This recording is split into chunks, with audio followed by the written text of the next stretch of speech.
Hello everyone again. We are back. Welcome. This is Aluminum Tarot. We are going to read the Kintsugi session for this week. I like to do them normally in between sessions, between like the general and the love readings. So for this particular one, we're going to go ahead and try this again. And I've brought together a little friend here. This is a piece of obsidian, and I wanted to give a little bit of information and details on obsidian as a stone, as a healing kind of a tool used within a lot of people who practice either the occult or divination, or who basically just use it as a form of jewelry. Obsidian it serves kind of a twofold purpose. So the first part of it is it's a stone used to absorb negative energies and to heal from heartbreak or grief, and it helps people to get through the stages of grief. Additionally, what it does is after it's burnished and polished, you can actually use this as a scrying tool. So whenever you hear about the Black Mirror of John Dee, this is exactly the kind of element that it was made from, or the kind of gemstone it was made from. It was a large, polished piece of obsidian that was used for scrying and looking into the shadow self. That said, so for me, it's kind of really important gemstone. I actually use it for, jewelry as well, and find it to be very useful to kind of ground energies, especially when going through difficult times. So if you ever feel like you would like to test it out, try it on. You can always go out to one of your metaphysical shops or your gemstone shops and purchase one. If you want to, let me know in the comments below what kind of gemstones you like to use and for what purposes. Like, why do you wear them?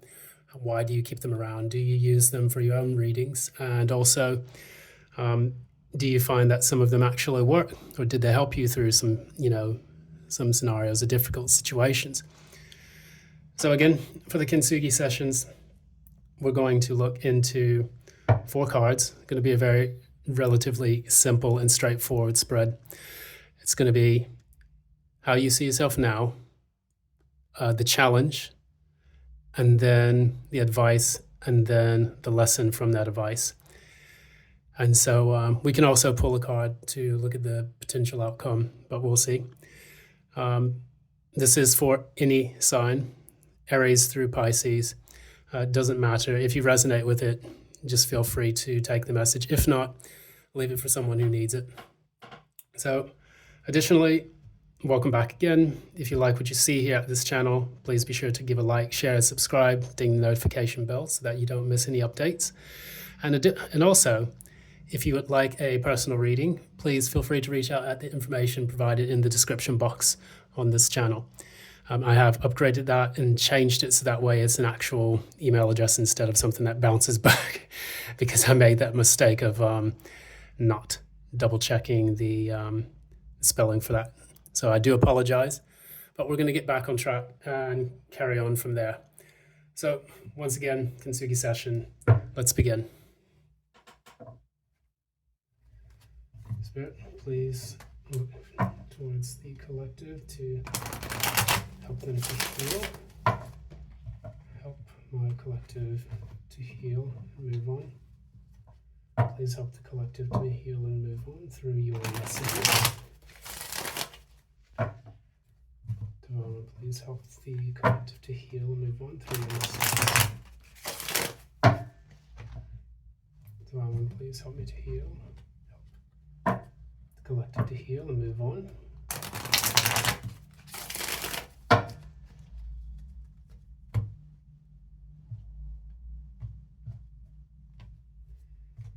All right. So, cards itself.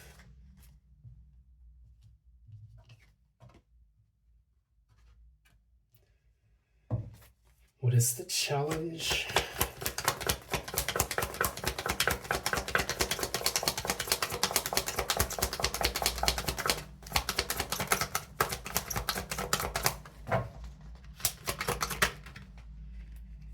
Okay. What is the advice?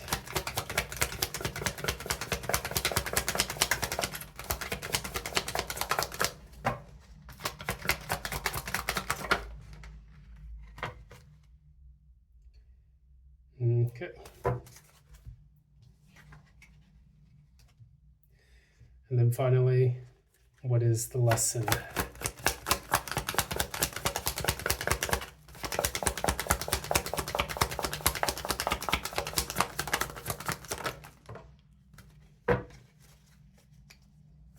Clarify the lesson.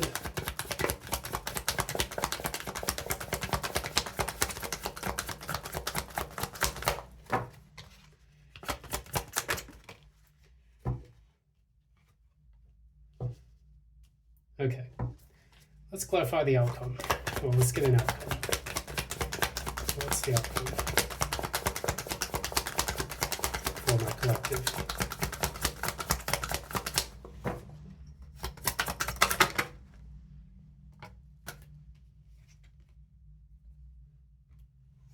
And one more.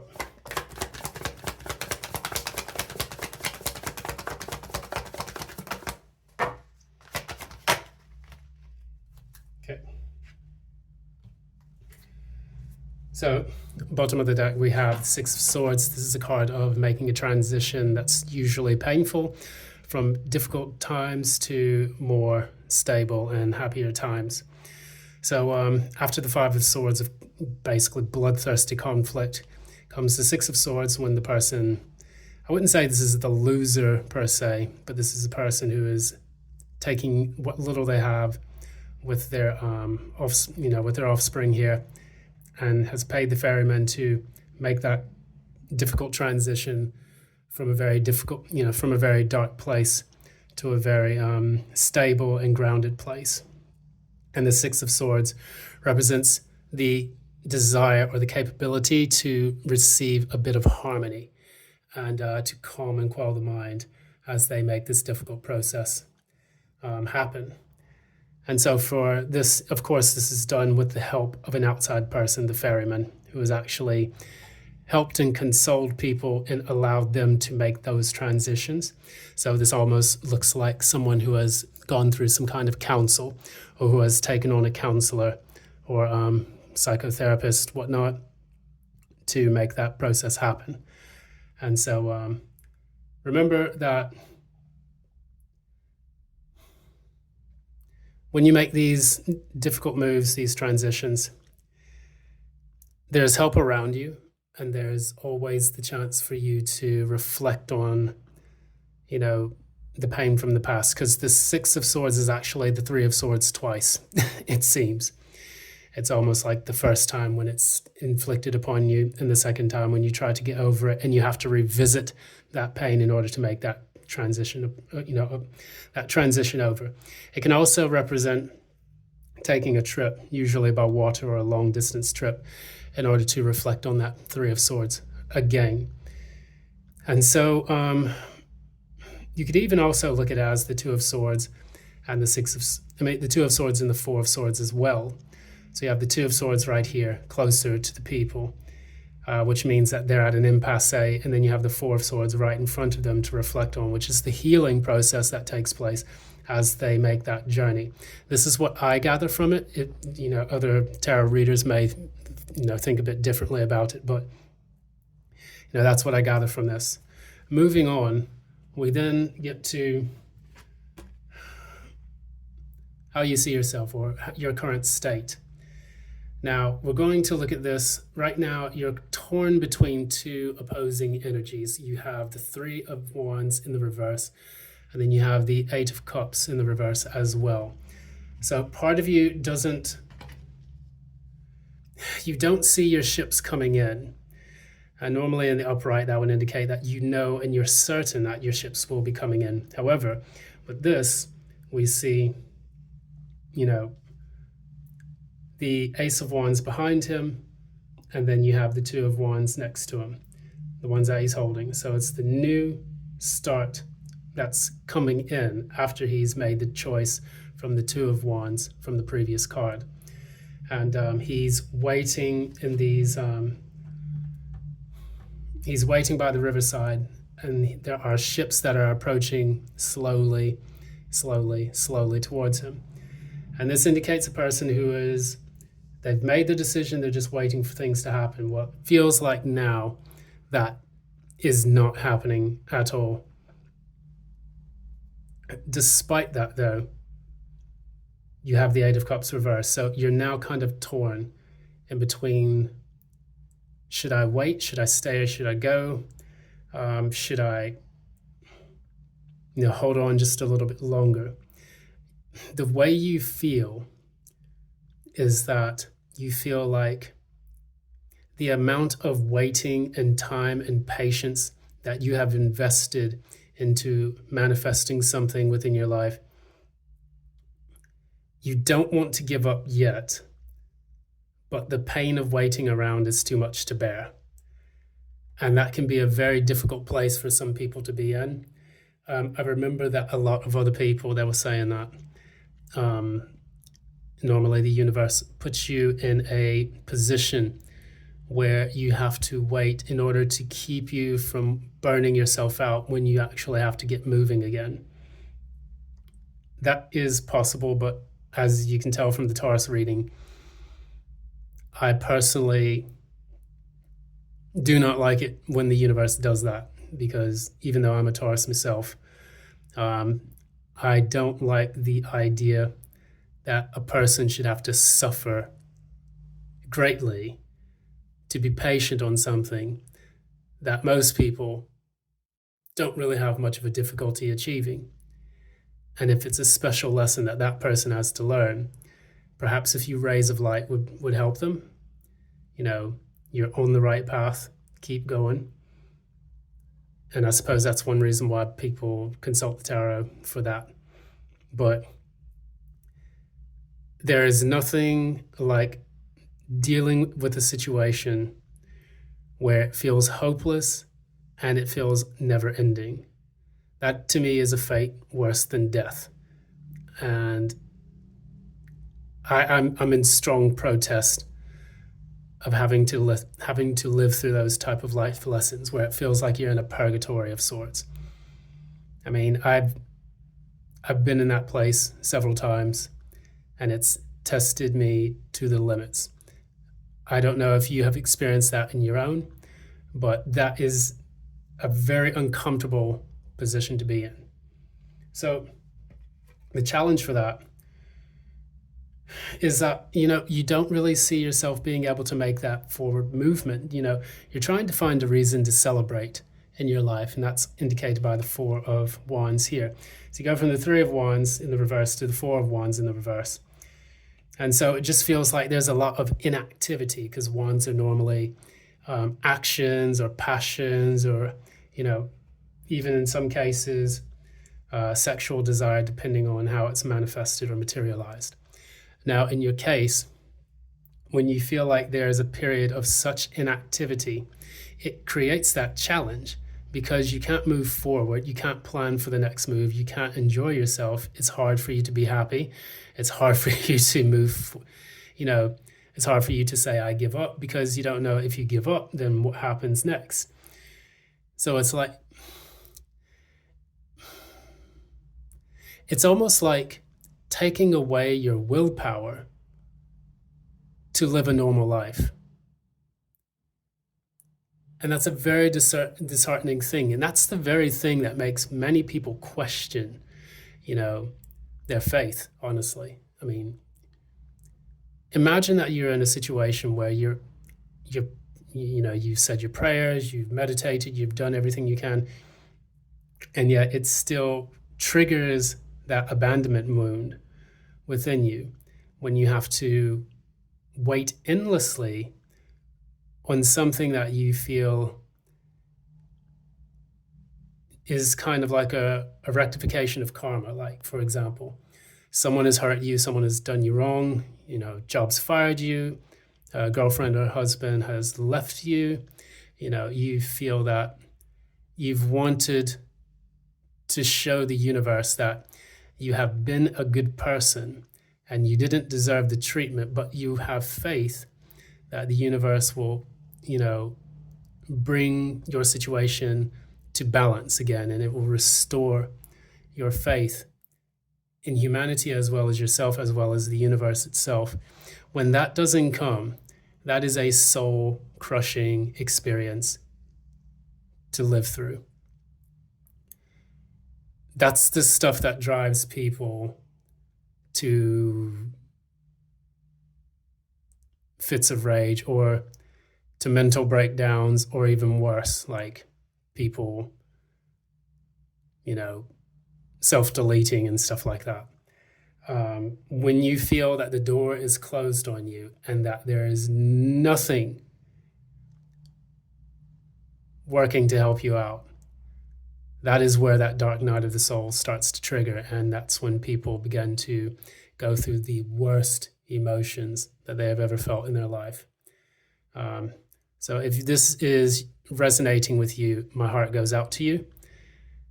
And just know that things will become better. And that it is important for you to take your energy or your mind off of the waiting period, that period of purgatory in which it's almost like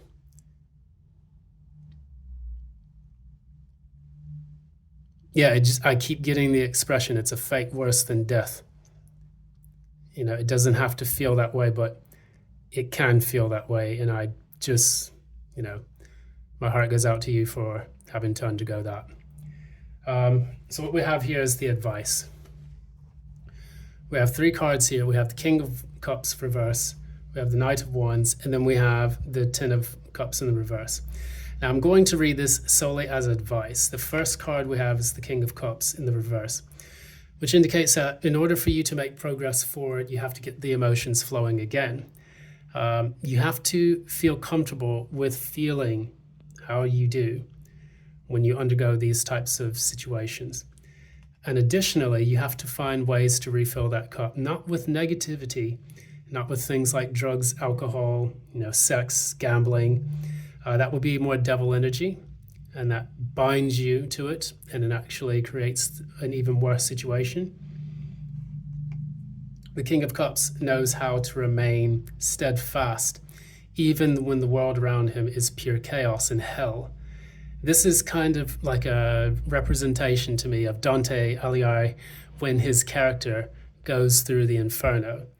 And he has all of this chaos around him, and all he does is he sits and he learns from the characters that are experiencing agony throughout the entire 9 circles of hell.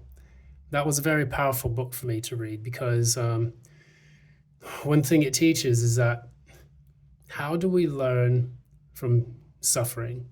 How do we learn from our suffering? And in essence, with the King of Cups, he's able to hold it together. And this, it indicates that it's probably not the same way. So when you are suffering and when the world around you seems like it is the least desirable it can be, it's asking you to find out, how do you find your center again? And what do you do in order to create? Some of the world's greatest art is created through suffering. And perhaps there are ways that you can find that you can express that pain, whether that's through artwork, whether that's through sports, learning something new.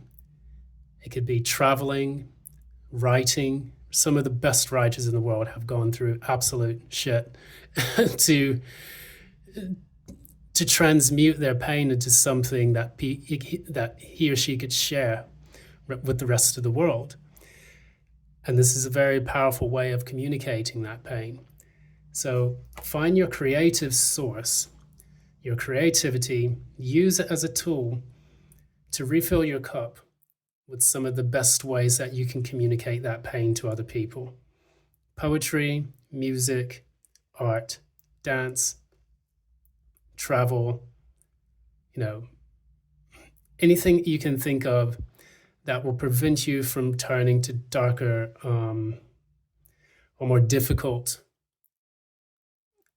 outlets. You don't want to turn to anything that would bind you to it, pretty much like drugs, alcohol, sex, obsession, negative thought patterns. You want to transmute that using that kind of alchemic process that you would find like in the Philosopher's Stone. I strongly recommend that you kind of research the Philosopher's Stone a little bit for that. That is when we turn lead into gold. And that is essentially what the Kintsugi sessions is. It's about the process of turning lead into gold. Absorbing that negative emotion, channeling it, and then transmuting it into something that will allow us to grow and be a better productive individual. So we have the Knight of Wands that in turn talks about the same thing that we was just talking about, which is you have to go for your passions. You have to make movement towards the things that you feel passionate about. So the Knight of Wands is a traveler. I just mentioned travel. But also we have several important signals or symbols in this card. Firstly, we notice that it's a salamander robe or garment that he's wearing. And what this talks about is that the salamanders in mythology were immune to the sun's rays, and it was also immune to fire. So it shows that you are protected. And this horse is not like the horse in the Knight of Swords, which is basically at breakneck speed and nearly about to collapse from exhaustion. This one is as passionate as the person wielding it. So when you wield your passions and you do it in a creative way,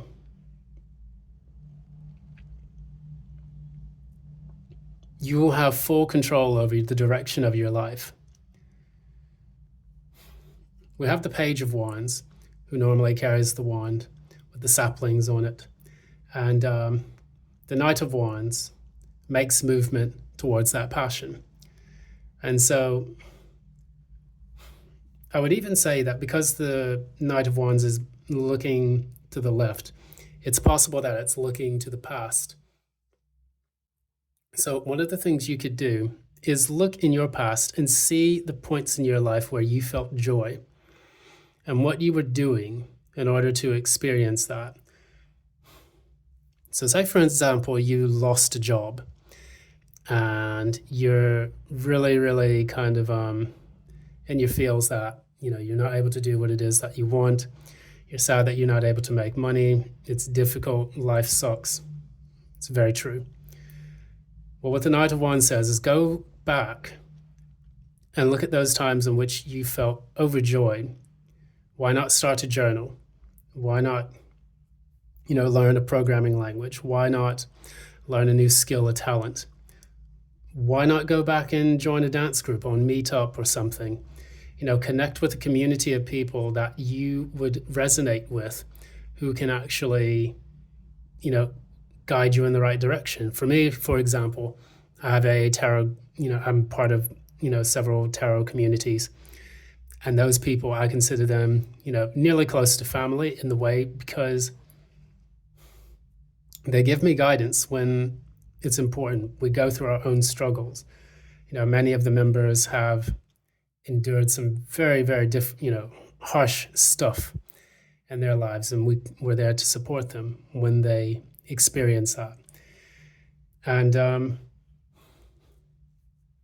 so for me, it just recognizes that no matter how hot the hells of fire may be, you can walk through this. And when you're able to be a fire walker, there is nothing that can touch you or scathe you, because you will always be led to the things that bring you joy and sustain your life, health, and vitality.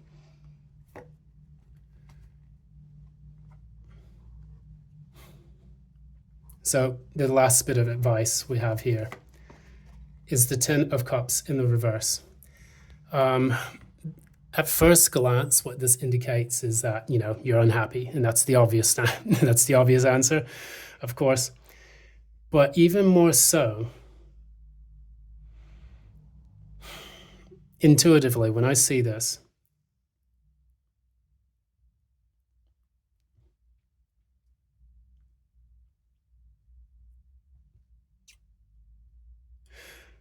we ask ourselves how we have prioritized our happiness in the past.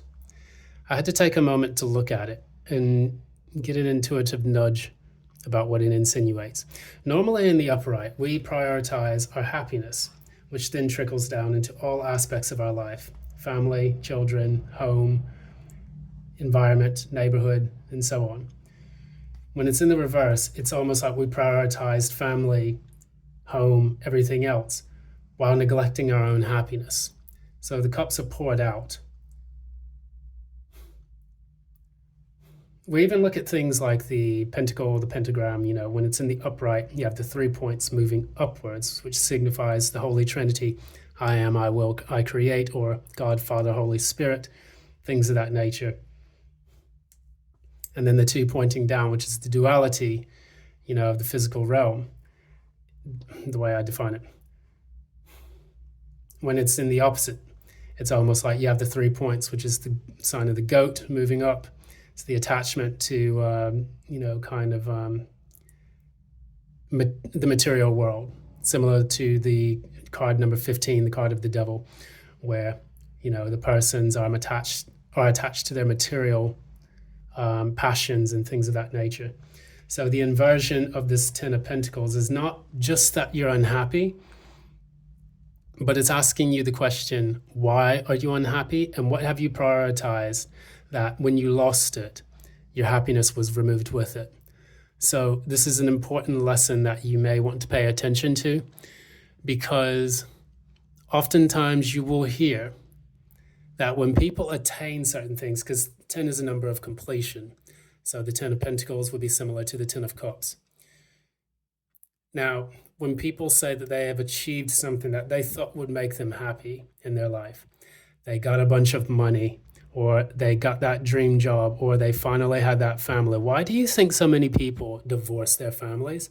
Or if they win the lotto, that they end up, either unaliving themselves or like becoming even more depressed than when they had the money to begin with? It's because there is no foundation of happiness prior to receiving those things.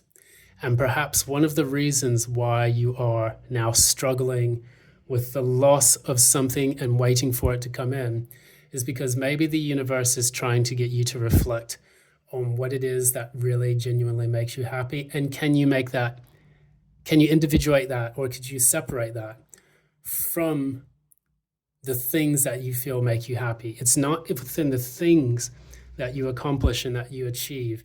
It's within yourself, and that radiates and emanates to all the things that you have achieved.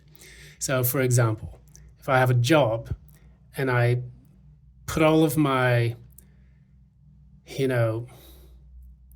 happiness into the fact that I have a high ranking position, I make a certain amount of money, and then I lose that job, and then I feel empty and worthless afterwards. It's because I've allowed myself to have those material attachments to money, status, fame, things of that nature. And when that's gone, I feel like I'm nothing. It's my sense of self-worth becomes intrinsically linked to the things that I've lost. And furthermore, when you have like the loss of a family, say for example, someone in your family dies, you've attached yourself to the memory of that person and the person's presence in your life, that when you lose them, everything comes crashing down.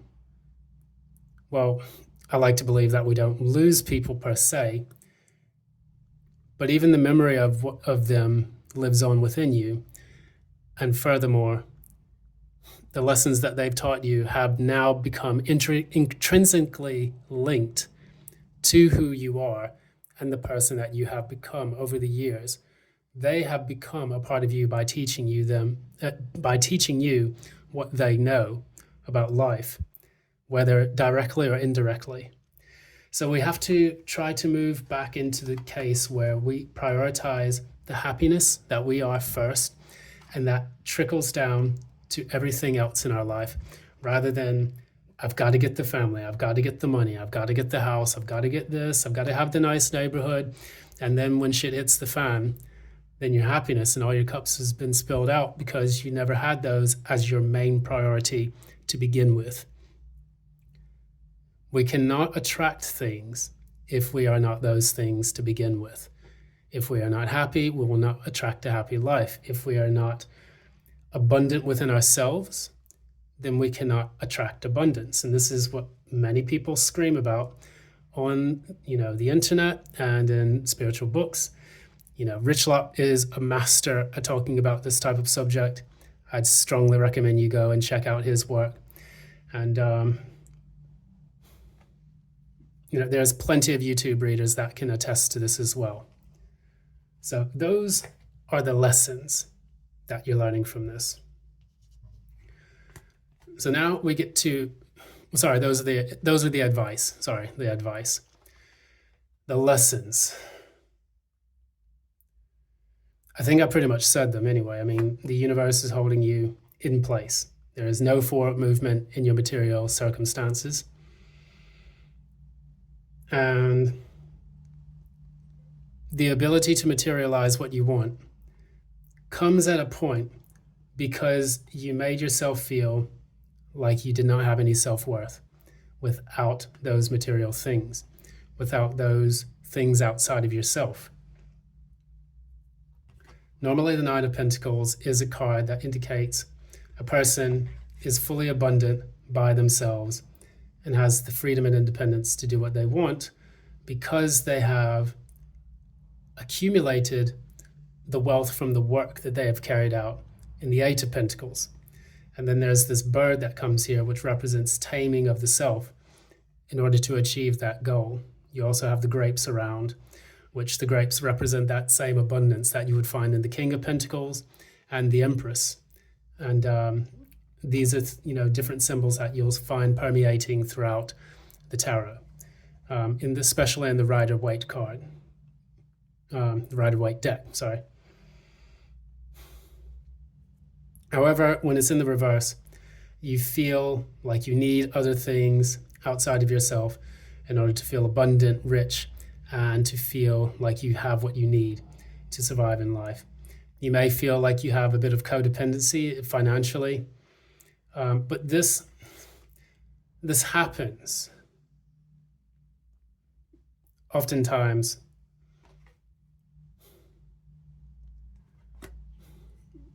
when we feel that we are not whole individual selves. The universe will say, okay, well, you don't feel like you're whole, then why should I give you more to sustain who you are? I can only give you what you think you are. So the universe says plonk, and it holds you right into place, and you don't move anywhere, and nothing grows, and then your life becomes barren until you tap back into that energy of the King of Cups. You're basically sat in a barren wasteland until you make the first rain again. And that rain comes from the flowing again of your energies, your emotional self, being able to reflect on what's going on, and then being able to create using the resources around you, because the Nine of Pentacles is also a very resourceful individual. We also think close to the Magician. What does the Magician do? It doesn't matter where it is. It's the Fool who takes the leap forward and then opens his rucksack to reveal his pentacle, his cup, his wand, and also his sword. And then he creates his invocation. He creates his ritual to manifest and materialize what he wants. So that is the very important thing that you need to learn as your lesson. Your lesson is the universe will keep you stuck until you realize that you're completely abundant. And additionally, I would even go as far as to say you have to know where your abundance lies in order for it to come to you. Because, and this is a mistake that I've made. I've said, universe, why isn't my lesson, why isn't my wish coming in? Why is it taking so long? And it's just like, there are little things that I could do right now. So for example, this tarot channel, going through the recent chaos that unfolded in my life, I realized I don't need to wait until I feel I have the right chance to get back into something. I can do things today that will help put me on my path again, rather than, oh, I have to do everything at once when I see that sign from the universe that things are right again. That's not really the way it works. There are little things we can do in our lives every day that help to put us back on the right path. And that momentum will begin to build. So that way we can finally start to materialize the full long-term goal that we're seeking. So in the outcome, on the current path, if you were to receive everything you wanted right now, number one, you would have to know that you have to learn how to appreciate it. Just like the Nine of Pentacles reverse, you have the Nine of Cups in the reverse as well, which indicates codependency and needing something else outside of yourself in order to feel like a full being. That is what the Nine of Cups in the reverse teaches. We have the High Priestess. In order for you to get rid of the nines, because you have 3 nines right now, I'm noticing. You have the Nine of Wands, the Nine of Cups, you have the Nine of Pentacles in the reverse. It means your issue is almost out of there. You're almost past the most difficult part. And it is about receiving those downloads that you can use to illuminate your path and then to help you to find the best path forward. With these 3 nines, it's quite important because you have it in everything but the swords. There is no Nine of Swords reverse, so that means that you're still probably in your mental anguish at this point. Think about what creates that mental anguish, and then see if there is a way that you can help yourself by maybe speaking to people, getting that counsel, which was in the Six of Swords. And did I see the Six of Swords? Where'd it go? Yeah, it was at the bottom of the deck. That's right. It was here.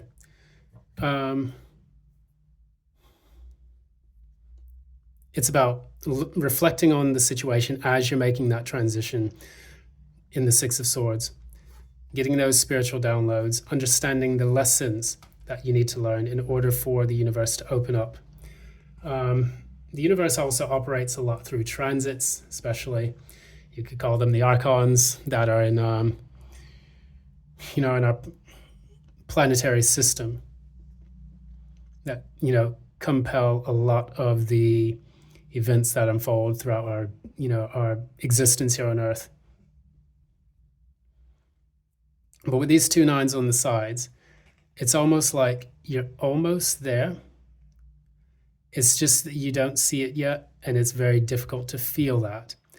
The High Priestess between the Nine of Cups reverse and the Nine of Wands reverse indicates that you must know and feel that you are there in order to see that you are there.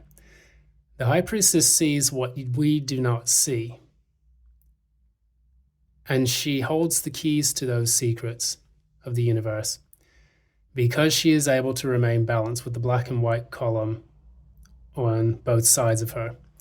She is able to feel the most subtle of differences in our kind of our binary world, light and dark, night and day, positive and negative. She's able to feel all of that with this crescent moon.